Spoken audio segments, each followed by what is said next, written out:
오늘 우리가 나눌 은혜의 말씀은 요한복음 8장 11절에서 12절 말씀입니다. 요한복음 8장 11절에서 12절 말씀 다 같이 봉독하시겠습니다. 예수께서 이르시되 나도 너를 정죄하지 아니하노니 가서 다시는 죄를 범하지 말라. 나는 세상의 빛이니 나를 따르는 자는 어둠에 다니지 아니하고 생명의 빛을 얻으리라. 아멘. 오늘 말씀의 제목은 믿음 없는 것을 도와주소서라는 제목으로 은혜를 나누고자 합니다.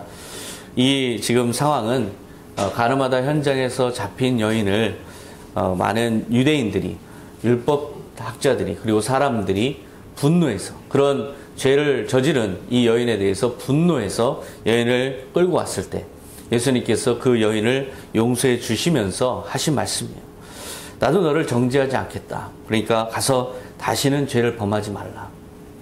이 말씀은 다시 너가 죄를 범하면 내가 그때는 다시는 용서하지 않겠다 라고 경고하신 말씀이 아니라는 것을 제가 말씀드렸어요. 이것은 다름 아니라 그 다음에 나오는 말씀, 나는 세상의 빛이니 나를 따르는 자는 어두움에 다니지 아니하고 생명의 빛을 얻으리라. 나를 따르라 라는 요청의 말씀, 초청의 말씀이라는 것. 그래서 이제 예수님의 빛 가운데 거하면 이제 너가 죄를 짓든 죄를 짓지 않든 죄를 짓지 않는 삶을 살아야겠지만 죄를 졌을 때도 그 대언자이시고 그 우리의 변호자가 되시는 예수님께서 그 보혈로 용서해 주시는 그 은혜에 넉넉하게 들어가라 라고 그렇게 초청하신 말씀입니다. 이 여인을 예수님 앞에 끌고 온 그 바리새인들을 보면 그 자신은 그런 죄가 없다고 생각했어요. 그래서 자신들은 정의를 실현하기 위해서 율법에 따라서 이 여인에게 형벌을 가하기 위해서 그렇게 자기들은 정의를 실현하고 있다고 생각했어요.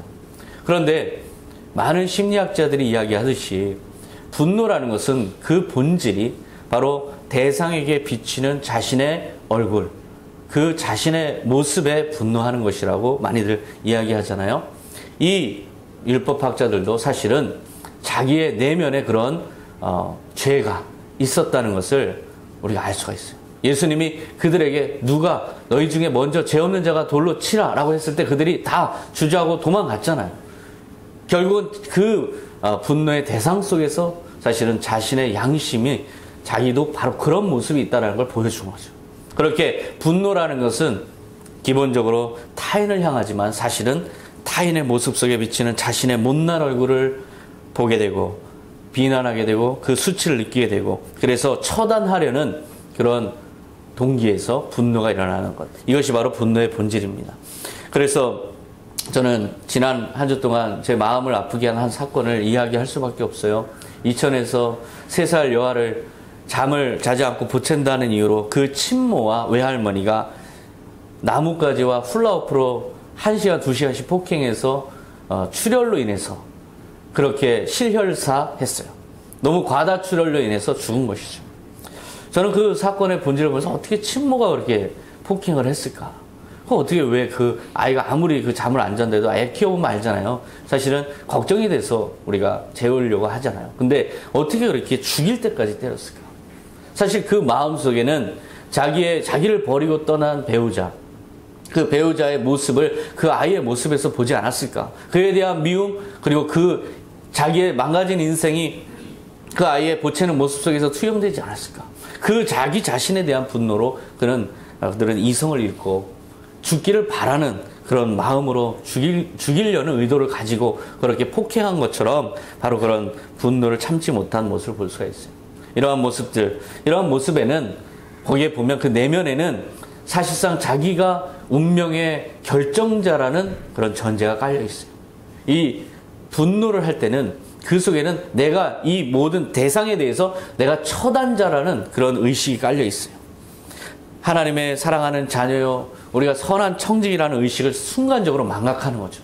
그리고 상대에 대해서 내가 심판자요, 처단자로 그렇게 자기 스스로를 착각하고 그렇게 순간적으로 하나님을 잃게 되는 거예요. 하나님을 시야에서 보이지 않고 그렇게 자기가 하나님의 자리에 앉으려는 태도를 갖게 되는 것. 이것이 바로 분노의 본질입니다.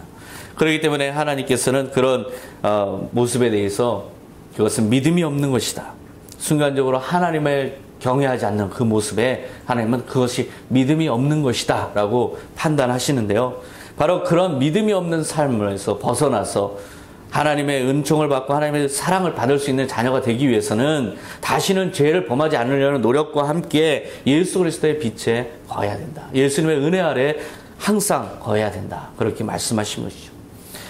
하나님이 분노하는 사람에 대해서, 분노에 대해서 믿음이 없다라고 판단하신, 그렇게 말씀하신 사례가 바로 놀랍게도 가장 믿음이 뛰어났던 모세라는 사람, 모세라는 우리 믿음의 선조에게서 바로 그런 사례를 볼 수가 있어요. 모세는 이스라엘 민족을 이끌어내어서 애굽에서 탈출시키고 해방시키고 하나님이 약속하신 적과 꿀이 흐르는 가나안 땅으로 인도한 분이죠. 그런데 그 인생에 그렇게 믿음의 삶의 족적들만 있었는가? 사실은 그도 실수투성이었어요. 모세가 애굽에서 히브리 사람이 애굽 사람으로부터 학대받는 걸 보면서 분노해서 그 애굽 사람을 죽이고 나서 도망했죠. 그래서 광야에서 40년 동안 그는 목동으로 살았어요. 그러다가 80세가 되던, 40세에 도망해서 40년을 광야에서 살고 80세가 되던 해에 하나님의 산 호렙산에서 떨기나무 속에서 불꽃으로 임하신 하나님을 만나게 돼요. 하나님이 그 모세에게 너는 가서 애굽에 가서 바로에게 이스라엘 백성을 놓아주라 라고 명령하라. 하나님의 이 대언자가 돼서 너는 가서 사명을 감당해라 라는 그 사명을 부여받고 나서 얼마나 놀랐겠어요. 목동인 내가 어떻게 합니까? 그랬더니 가지고 있는 지팡이로 하나님의 살아계심을 보여줬어요. 지팡이를 던져봐라. 뱀이 돼버려요. 다시 꼬리를 잡아라. 꼬리를 잡으니까 다시 지팡이가 돼요. 이런 모습을 보여주면서 하나님이 너의 지팡이에 역사한 것처럼 하나님이 너와 함께 할 것이다. 내가 너와 함께 할 것이다. 확신을 주면서 사명을 그렇게 명령한 것이죠. 출애굽기 4장 5절에 보면 이는 그들에게 그들의 조상의 하나님 곧 아브라함의 하나님 이삭의 하나님 야곱의 하나님 여호와가 내게 나타난 줄을 믿게 하려 함이라. 하나님이 그런 지팡이에 대해서 기적을 베푸시는 걸 보고 이 모세는 하나님을 믿게 돼요. 그리고 많은 이적을 행함으로써 이스라엘 민족도 하나님의 살아계심을 믿게 하는 그런 놀라운 일을 행하죠. 애굽에 가서 바로에게 믿음으로 명령을 하고 10가지 재앙, 마지막 장자 재앙까지 10가지 재앙을 그 지팡이의 힘으로, 즉 지팡이로 역사하시는 그 하나님의 능력으로 결국은 애굽에서 이스라엘 민족을 이끌어내는 그 대역사를 이뤄요. 하지만 바로가 뒤쫓아왔을 때 홍해 앞에서 이 다시 떨고 있고 믿음이 없는 그 이스라엘 민족들을 바라보면서 그들을 대언해서 하나님 이거 어떡합니까? 라고 기도했을 때 하나님께서 출애굽기 14장 15절에 보면 여호와께서 모세에게 이르시되 너는 어찌하여 내게 부르짖느냐? 너는 이스라엘 자손에게 명령하여 앞으로 나아가게 하고 지팡이를 들고 손을 바다 위로 내밀어 그것이 갈라지게 하라. 이스라엘 자손이 바다 가운데서 마른 땅으로 행하리라. 이 지팡이를 통해서 지팡이와 함께 역사하시는 그렇게 지팡이를 통해서 하나님의 살아계심을 보게 했던 그 증표를 통해서 하나님이 얼만큼 너희와 함께 하시는지를 이제 다시 또한 보리라. 그래서 놀랍게도 홍해가 갈라지는 기적을 행하시죠. 하나님이 함께 하시다는 상징은 바로 그 지팡이였어요. 하나님의 경외의 상징이고 바로 그 지팡이를 의지해서 그걸 통해서 역사하시고 그걸 통해서 함께 하시는 하나님을 믿으면서 이스라엘 민족을 이끌어내는 모세. 과연 믿음의 그런 사도죠. 믿음의 사람이죠. 하지만 그도 역시 실수하고 마는데요. 다름 아니라 이스라엘 민족이 너무나 불평이 심한 거예요. 광야로 나오니까 물도 없고 먹을 것도 없고 고기도 없고 그래서 수차례 그렇게 불평 불만을 했을 때 모세는 거기에 대해서 항상 믿음으로 우리가 가야 되지 않느냐 하면서도 성경에 보면 정말 참지 못해서 분노한 한 사건이 있어요. 민수기 20장 2절에 보면 회중이 물이 없으므로 모세와 아론에게로 모여드니라. 백성이 모세와 다투어 말하여 이르되 너희가 어찌하여 여호와의 회중을 이 광야로 인도하여 우리와 우리 짐승이 다 여기서 죽게 하느냐. 이스라엘 민족은 이제 하나님을 믿지도 않고 하나님을 경외하지도 않는 거예요. 자기들 여기까지 인도하신 하나님. 이 사건은 이스라엘 민족이 출애굽한 지 직후에 벌어진 사건이 아니에요. 한참을 지나서 벌어진 사건인데 그럼에도 불구하고 이스라엘 민족이 여전히 하나님을 믿지 못하는 그런 모습을 보이죠. 이 모습에 대해서 하나님은 즉시 징계를 가하지 않았어요. 하나님은 끝까지 인내하시고 자비를 베푸시면서 이스라엘 민족에게 은혜를 베푸시는데요. 민수기 20장 7절에 보면 여호와께서 모세에게 말씀하여 이르시되 지팡이를 가지고 내 형 아론과 함께 회중을 모으고 그들의 목전에서 너희는 반석에게 명령하여 물을 내라 하라. 내가 그 반석이 물을 내게 하여 회중과 그들의 짐승에게 마시게 할지니라. 지팡이를 가지고 반석에게 명령하라는 거예요. 물을 내라. 그러면 거기서 물이 나오게 하리라. 이렇게 하나님께서 아주 친절하게 방식까지도 다 알려주셨어요. 그러면 모세는 하나님의 종으로 지금 그렇게 사역을 감당하고 있으니까 하나님을 경외하고 하나님이 일하시라 믿고 아주 충직하게 그 일을 그대로 하라는 대로 하기만 하면 되는데, 모세는 이스라엘 민족을 바라보면서 분노가 치밀었어요. 그래서 민수기 20장 10절에 하나님의 의도와는 다른 행동을 보이는데요. 모세와 아론이 회중을 그 반석 앞에 모으고 모세가 그들에게 이르되 반역한 너희여 들으라. 우리가 너희를 위하여 이 반석에서 물을 내랴 하고, 이 이스라엘 민족을 향해서 비난을 퍼붓은 거죠. 아무리 믿음을 갖도록 하나님의 전능한 능력을 보여도 이 이스라엘 민족은 끊임없이 불평, 불만을 갖고 있고 하나님을 믿지 않으니까 모세도 화가 날 만하죠. 그런데 하나님께서는 어떤 태도를 보이실까? 하나님은 이런 모세를 지금 그 마음의 중심을 바라보고 계세요. 모세는 사실상 이 이스라엘 민족, 끊임없이 불평불만, 끊임없이 믿지 않는 이 이스라엘 민족을 바라보면서 어떤 마음에서 분노가 일었을까요? 그 모습 속에서, 그 이스라엘 사람들의 모습 속에서 자신의 무력함과 대면하지 않았을까요? 나의 무력함, 여전히 나는 이들의 불평, 불만을 받을 수밖에 없는 연약한 인간으로서 내가 이 사람들을 이끌고 가는지 너무나 나는 무력하고 너무나 부족한데 나보고 나는 어떻게 해야 되느냐. 사실 그 이스라엘 민족의 모습을 보면서 자기 자신의 내면의 무력함과 대면했던 것 같아요. 순간적으로 분노가 일어났어요. 백성들을 향해서 순간 하나님의 시선은 느껴지지 않고 자기가 마치 하나님의 어떤 대리자가 아니라 자기가 처단자이고 심판자이고 결정권자인 것처럼 느껴졌어요. 그런 모습으로 바뀌었어요. 그리고서는 이스라엘 백성들 향해서 이때 본때를 한번 보여주겠다. 그런 심정으로, 그런 본능에 의해서 이렇게 행동했던 것이죠. 민수기 20장 11절에 보면 모세가 그의 손을 들어 그의 지팡이로 반석을 2번 치니 물이 많이 솟아나오므로 회중과 그들의 짐승이 마시니라. 하나님께서는 분명히 반석을 향하여, 지팡이를 들고 반석을 향하여 명령하라고 말씀하셨지만 모세는 그의 분을 이기지 못했어. 지팡이로 반석을 2번이나 거세게 내리치는 그런 모습으로 하나님의 거룩함과 하나님의 위대함과 하나님의 사랑의 하나님의 그 속성을 폄하하고 폄훼한 거죠. 폄훼하고 그것을 가리웠던 그런 모습을 보인 것, 그런 실수를 한 것이죠. 모세의 분노는 사실상 납득이 돼요. 끊임없이 불평하는 이스라엘 민족을 향해서 얼마나 그도 답답했길래, 얼마나 그도 실망했길래 이렇게 분노를 했을까요? 우리가 보기에는 바로 분노가 그렇게 보이지만 하나님은 그 분노의 본질을 다 꿰뚫어 보시는 분이세요. 그래서 말씀하시는데요. 민수기 20장 12절에 여호와께서 모세와 아론에게 이르시되 너희가 나를 믿지 아니하고 이스라엘 자손의 목전에서 내 거룩함을 나타내지 아니한 고로 너희는 이 회중을 내가 그들에게 준 땅으로 인도하여 드리지 못하리라 하시니라. 지금 이 올바른 일을 행한 모세에게 하나님께서 오히려 심판의 말씀을 하시는 거예요. 너희가 나를 믿지 아니하고. 너무나 놀라운 말씀이죠.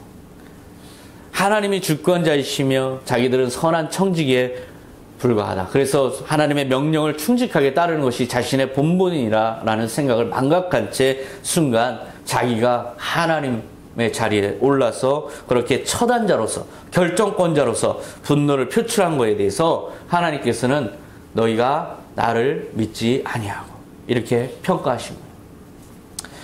참 그런 거 보면 믿음이란 참 어려운 것 같아요. 그죠? 그 모든 순간에도 하나님의 입장, 하나님의 거룩하심을 하나님의 영광을 항상 염두에 두고 행동해야 된다는 걸 여기서 알 수가 있어요. 하나님의 영광을 가리우고 스스로 하나님의 자리를 차지하려 했다. 스스로 처단자가 되려 했던 태도. 사실 그 마음속에는 그의 마음속에서는 하나님이 보이지 않았을 거예요. 순간 그도 하나님을 잃었을 수가 있어요. 우리가 분노할 때 우리도 그렇죠. 하나님을 순간 잃어요. 하나님의 사랑하는 자녀임을 분명히 알지만 그것을 끝까지 존중해 주지 못하는 우리의 모습을 볼 수가 있어요. 이것이 인간의 연약함이죠. 우리가 정의를 실현하는 분노를 우리가 퍼분다라고 할 때조차도 사실은 그 내면에는 어느새 하나님의 눈에는 우리가 하나님의 자리에 앉아서 처단자 노릇을 하려고 하는 본능을 그렇게 드러내고 있다는 걸로 주님은 보실 수가 있어요. 우리의 태도 굉장히 너무나 그 믿음을 지키기도 어렵고 사실상 하나님의 눈을 피하기도 어렵고 그 하나님의 판단이 참 가혹하게도 느껴지는 바로 그런 대목이죠. 사실상 심판의 봉은 전적으로 하나님의 것입니다. 결국은 그 어느 순간에도 하나님이 끝까지 계심을 믿어야 돼요. 하나님의 살아계심을 끝까지 믿어야 돼요. 그리고 진정 하나님이 거룩하신 분이시기 때문에 그 어떤 명령을 받들어 수행할 때도 경솔하게 그리고 하나님의 영광을 가리우는 방식으로 하면 안 돼요. 아무리 영혼을 살리고 아무리 좋은 일을 하지만 그것이 하나님의 거룩함과 하나님의 영광을 가리는 방식이어서도 안 된다는 그런 뜻을 우리가 알 수가 있어요. 하나님을 경외하는 마음으로 하나님께 모든 것을 영광을 돌리는 마음으로 그렇게 하는 것이 결국 믿음이라는 것을 우리가 이 대목에서 알 수가 있는데요. 참 어려운 일이죠. 참 힘든 일이죠. 저는 그것을 잘 하신 분 한 분을 소개할까 합니다.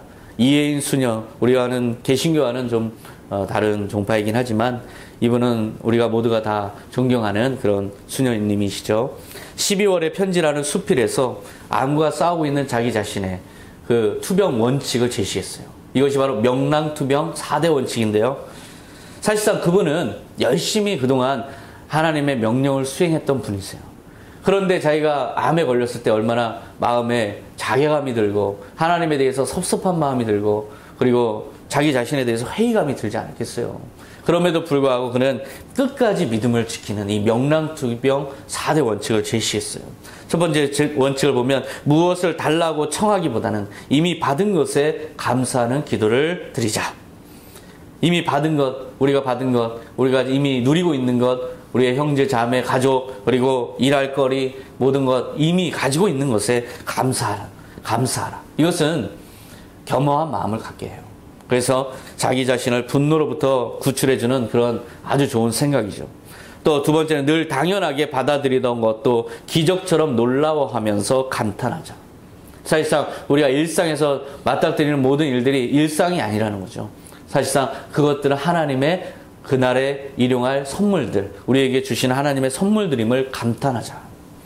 실수나 약점을 부끄러워하고 숨기기보다는 솔직하게 인정함으로써 마음의 여유를 즐기자. 마음의 여유를 찾자. 죄와 허물을 가지고 있는 사람이 더 그 허물이 커지는 이유는 그것을 인정하지 않아서죠. 자기가 잘못한 것을 잘 인정하면 그것은 용서받을 일이지만 인정하지 않는 그 사실 때문에 오히려 그 죄가 더 커지는 걸 볼 수가 있어요.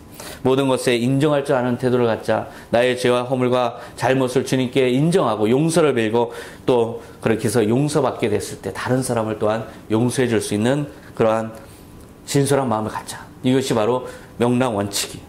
또한 속상하고 화나는 일을 만나도 흥분하기보다는 모든 것은 다 지나간다라고 생각하며 어질고 순한 마음을 지니자. 겸허함의 태도죠. 우리 현대인들 보면 흥분하고 격정을 보이고 이렇게 하는데 겸허한 마음을 가지고 자기 마음을 다스리는 그런 태도가 필요하다. 이렇게 명랑투병 4대 원칙을 실천하면서 끝까지 그러한 자신의 처참한 상황에서도 그런 위기의 상황에서도 끝까지 믿음을 지키는 이 이혜인 수녀의 명랑투병 4대 원칙은 참 감동적이에요. 오히려 이것을 우리가 인생의 원칙으로 받아들일 만한 그런 원칙으로 볼 수가 있어요. 저는 그래서 명랑인생 4대 원칙이라고 이름 붙여도 무방할 것 같아요.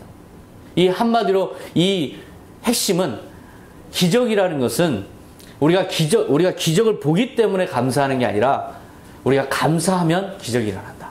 라는 그런 아주 이 믿음의 가장 중요한 금원이라고 할 수 있어요. 참 좋은 조언이죠.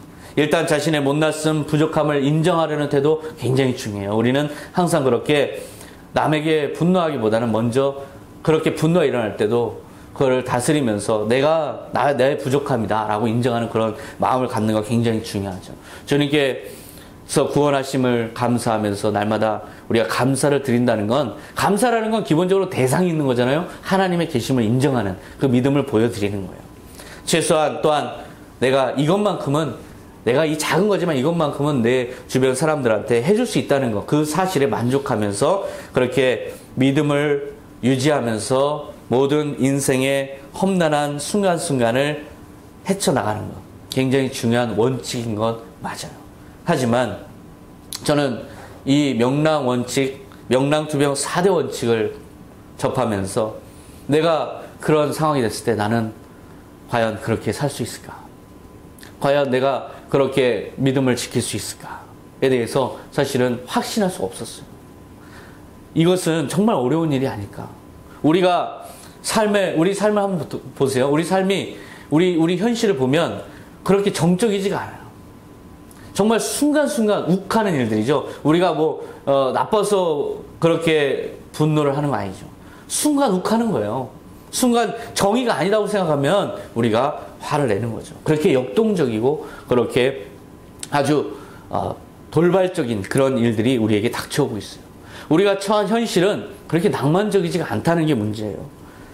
어떻게 보면 그렇게 수도원에서 또한 아무런 세상에 풍파가 없는 곳에서 그렇게 자신의 인생을 되돌아보면서 성찰할 수 있는 기회가 우리에게는 주어져 있지 않아요.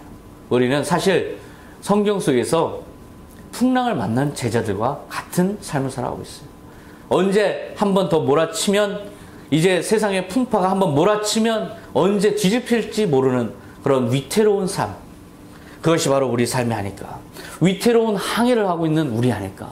그런 위태로운 항해 속에서 이제 한 번만 더 바람이 불고 이제 한 번만 정말 감당할 수 없는 풍랑이 일어서 배에 물이 덮쳐오면 꼼짝없이 죽을 수밖에 없구나 라고 고백할 수밖에 없는 그런 풍랑 속에 우리의 모습임을 생각할 때 정말 이렇게 믿음을 지키기가 너무 어렵다는 것이죠.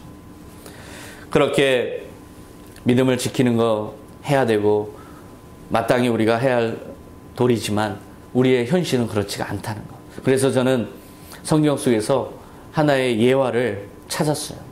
오히려 이 모습이 우리의 모습이 아닐까 하는 생각이 들어서 여러분한테 말씀드리고 싶어요. 어떤 한 아버지가 자기 아들이 귀신이 들렸어요. 말을 못하게 하는 귀신, 그 다음에 못 듣게 하는 귀신이 들렸어요. 그래서 이 아들을 데리고 제자들에게 왔어요. 예수님의 많은 사역을 보면 병자를 고치시고 귀신을 쫓아내셨다는 그 사실을 알기 때문에 예수님에게는 사람들이 가려서 못 오고 제자들에게 와서 제자들이라도 좀 고쳐달라. 그랬더니 제자들이 못 고친 거예요. 제자들이 이 귀신을 못 쫓아준 거예요. 그래서 이제 어쩔 수 없이 예수님께 그 아들을 데리고 와서 간청하는 아버지가 있어요. 마가복음 9장 18절, 귀신이 어디서든지 그를 잡으면 거꾸러져 거품을 흘리며 이를 갈며 그리고 파리에 지는지라. 내가 선생님의 제자들에게 내쫓아달라 하였으나 그들이 능히 하지 못하더이다. 지금 이 아버지의 심정 어떨까요? 어렸을 때부터 귀신 들려서 그냥 시선만, 한눈만 살짝 팔면 불구덩이로 들어가고 한눈 잠깐 팔면 물속으로 들어가는 이 아들을 바라보면서 이 아버지는 어떤 삶을 살아왔을까요? 그 아버지의 심정은 어떨까요? 차라리 그 아들을 붙잡고 같이 죽자라는 생각을 한 게 한두 번이 아닐 거예요. 물로 빠져들어가는 아이를 보면서 너 미쳤어 왜 이래 하면서 그냥 여기서 다 죽어버리자라고 한 것이 한두 번이 아니죠. 바로 그런 심정으로 살아왔어요. 그러다 제자들에게 데려왔을 때는 그래도 큰 기대를 가져왔는데 제자들조차 못 고친 거예요. 그러한 비참한 심정에서 그는 어떤 바람으로 예수님에게 와서 이런 간청을 하고 있을까요? 주님 무엇이라도 좀 해주십시오 라는 심정 아니었을까요? 그래서 여기까지 예수님께까지 온 거예요. 9장 22절에 보면 귀신이 그를 죽이려고 불과 물에 자주 던졌나이다. 그러나 무엇을 하실 수 있거든 우리를 불쌍히 여기사 도와주옵소서. 이게 아버지의 솔직한 심정이에요. If you can do anything, 어떤 것이라도 좀, 뭐라도 좀 하실 수 있으면 좀 해주십시오. 우리도 그렇죠. 우리가 살아가면서 인생 살아가면서 나도 분노하고 싶지 않아요. 나도 열받아 하고 싶지 않아요. 나도 좋은 모습으로 정말 좋은 사람으로 살고 싶어요. 잘하고 싶고요. 아낌없이 주고 싶고요. 하지만 알아주지 않고 오히려 그것을 이용하려 들고 그것에 대해서 나를 속상하게 만들고 배신감 느끼게 만드는 그 대상들을 향해서 끝까지 믿음을 지킨다는 건 참 어렵죠. 나도 최선을 다해서 현실을 붙잡고 있지만 한 번만 더 몰아치면 침몰할 것 같은 이 상황에서 아무리 바꾸려고 노력해도 이 현실이 바뀌지 않는 현실에 대해서 더 이상 내가 할 수가 없는데 어떻게 믿음을 지키라는 것입니까? 이제 주님 뭐라도 좀 내 인생에 개입해 주시옵소서. 주님 뭐라도 좀 해주십시오. 이것이 바로 우리의 심정이에요. 그런데 그런 우리의 요구, 우리가 그렇게 평상시에 기도하고 있죠. 그런데 예수님께서 만약에 이렇게 말씀하신다면 여러분 어떤 심정입니까? 마가복음 9장 23절에 보면 예수께서 이르시되 할 수 있거든이 무슨 말이냐. 믿는 자에게는 능치 못할 일이 없느니라 하시니. 이 말씀을 예수님이 여러분에게 하신다면 맞죠? 할 말이 없죠, 그죠? 할 말이 없어요. 맞아요, 주님. 믿음만이 할 수 있습니다. 그래서 믿습니다. 그 고백이 우리의 고백이죠. 주님, 그래요. 믿습니다. 절대적인 믿음을 요구하시는 그 예수님에게 믿습니다. 믿음으로 나아갑니다. 그렇게 말은 할 수 있지만, 오 마이 갓. 이 상황에 주님, 믿음이 있으면 무엇이든지 할 수 있다고 하셨는데 내게 믿음이 없네요. 이 백성들 도무지 어떻게 해야 됩니까? 이 백성들 끝까지 주님이 원하시는 대로 끌고 가야 되는데 이 백성들을 보니까 열이 받아요. 분노가 일어나요. 주님, 믿음을 찾아볼래야 찾아볼 수가 없네요. 제 자신이. 오 마이 지저스. 애가 죽어가는 걸 보면서 그렇게 굳건한 믿음을 갖고 싶은데요. 그런데요. 제 자신을 보니 믿음이 없어요. 어떡하죠? 제가 믿음이 없어요. 이 믿음이 없으니 저는 이 기적을 볼 수 없는 건가요? 이게 바로 우리의 심정이에요. 제가 무엇을 어떻게 해야 됩니까? 아버지는 그렇게 예수님에게 울부짖었어요. 마가복음 9장 24절 곧 그 아이의 아버지가 소리를 질러 이르되 내가 믿나이다. 나의 믿음 없는 것을 도와주소서 하더라. I do believe, but please help me overcome my unbelief. 내 믿음 없는 것을 극복하게 해주세요. 내가 믿나이다. 주님 무엇이든지 할 수 있습니다. 그래서 내가 믿나이다. 그런데 내가 내 자신을 보니까 믿음 없는 상태네요. 주님 이걸 극복하게 좀 도와주시옵소서. 이 아버지가 지금 기도한 것을 보세요. 논리적이에요? 두서없죠. 모순적이에요. 내가 믿나이다. 그런데 내 믿음 없는 것을 도와주소서. 완전 모순이에요. 완전 두서가 없이 살기 위해서 어떻게 보면 비명을 지르는 그런 식의 호소인 거죠. 이게 바로 우리의 일상입니다. 주님 믿습니다. 믿어야 되고요. 압니다. 그러나 지금 이 상황을 보면 도무지 이거 큰일 났습니다. 어떻게 해야 됩니까? 내 힘으로 안 돼요. 주님 뭐라도 좀 해주세요. 믿어야 되는데 믿음도 없어요. 그럼 나는 꼼짝없이 절망에 빠져야 되는 것입니까? 주님 저의 믿음 없는 걸 거기까지도 도와주십시오. 이게 바로 우리의 지금 심정이라는 것이죠. 이게 바로 우리의 모습이에요. 이것이 우리가 날마다 겪고 있는 딜레마죠. 주님 나의 믿음 없는 것을 도와주소서가 오히려 우리가 매일 하는 기도라고 할 수가 있어요. 그렇게 예수님은 그런 아버지의 모습을 보면서 계속 믿음을 재촉하지 않았어요. 너 그래서 지금 이제 믿니? 정말 믿니? 정말 믿어? 몇 프로? 100%? 아니야 좀 모자라 더 믿어 이렇게 하지 않으셨어요. 믿음 없는 것을 도와주소서. 이미 믿음이 없는 상태죠. 하지만 그의 진솔한 고백, 오직 예수 그리스도 구원자에게 자기 믿음이 없는 것까지도 호소하는 그 아버지의 진솔한 하나님 지향성, 예수 그리스도를 구원자로 인정하고자 하는 그 열렬한 그 호소, 그 구원을 호소하는 그 아버지를 향해서 이 구원자 예수 그리스도는 본능적으로 역사하셨어요. 그래서 그 아이를 고치셨어요. 그 자리에서 일으키셨어요. 그렇다면 예수님도 또한 모순이죠. 믿는 자에게는 능히 하지 못할 일이 없다고 하신 예수님, 이 믿음 없는 아버지를 향해서 왜 능력을 행하셨어요? 주님은 그렇게 기계적인 분이 아니십니다. 여러분의 진솔한 고백 하나에 그 마음에 예수님을 향한 간절한 소망, 간절한 열망, 간절한 지향성, 그것만 여러분이 진솔하게 보여주셔도 주님께서 역사하세요. 주님은 그 믿음까지, 그 믿음 없는 그 호소까지도 받으시는 분이세요. 우리가 상황이 좋을 때는 믿음을 잘 지켜나갈 수 있어요. 열심히 교회 나올 수 있고요. 모든 걸 할 수 있어요. 성경도 필사할 수 있고, 많은 사람에게 예수 믿으라고 할 수 있고, 이러한 일쯤은 내가 감당할 수 있어. 내가 넉넉하야. 내 마음에 넉넉함이 있으니까 이런 일들은 내가 믿음으로 감당할 수 있어 정도는 되죠. 하지만 뿌리채 흔들리고 내 삶이 송두리째 날아갈 수 있는 위기 앞에서 우리는 결국은 내가 언제 믿음이 있었던가 자괴감이 빠질 수밖에 없는 게 이게 바로 우리의 현실이죠. 그럴 때 우리는 거대한 풍랑 속으로 빨려 들어가고 거기에서 언제 죽을지 모르는, 언제 뒤집어질지 모르는 운명의 사람으로 얼마든지 순식간에 우리는 전락할 수 있어요. 그리고 우리는 그때 분노하죠. 화를 내죠. 그리고 자괴감에 좌절하죠. 하지만 그 상황에 우리가 끝까지 붙잡아야 될 게 무엇일까요? 이 아버지의 기도예요. 주님, 믿음 그 하나로 모든 것을 하시겠다는 주님 의지합니다. 주님, 내가 주님을 믿나이다. 이 상황 속에서 역사하실 줄 믿나이다. 그러나 주님, 상황을 보면 내 믿음이 너무나 없습니다. 이 믿음 없는 것까지 도와주시옵소서. 이런 진솔한 기도가 주님을 움직이게 하는 것입니다. 그러한 진솔한 신앙 고백하시기 바랍니다. 여러분의 모습, 그 모습 그대로 주님께 고백하시기 바랍니다. 내 모습 이대로 주님 받아주시옵소서. 아버지의 기도는 바로 이 기도였어요. 주님, 이 못난 모습, 믿음 없는 모습, 그러나 이런 자식을 둘 수밖에 없었던 나의 이 부끄러운 모습 그대로 받아주시옵소서. 저는 주님을 구원자로 인정할 뿐입니다. 그리고 주님의 자비를 바랄 뿐입니다. 그 진솔한 고백까지도 주님은 받으시고 역사하신다는 것.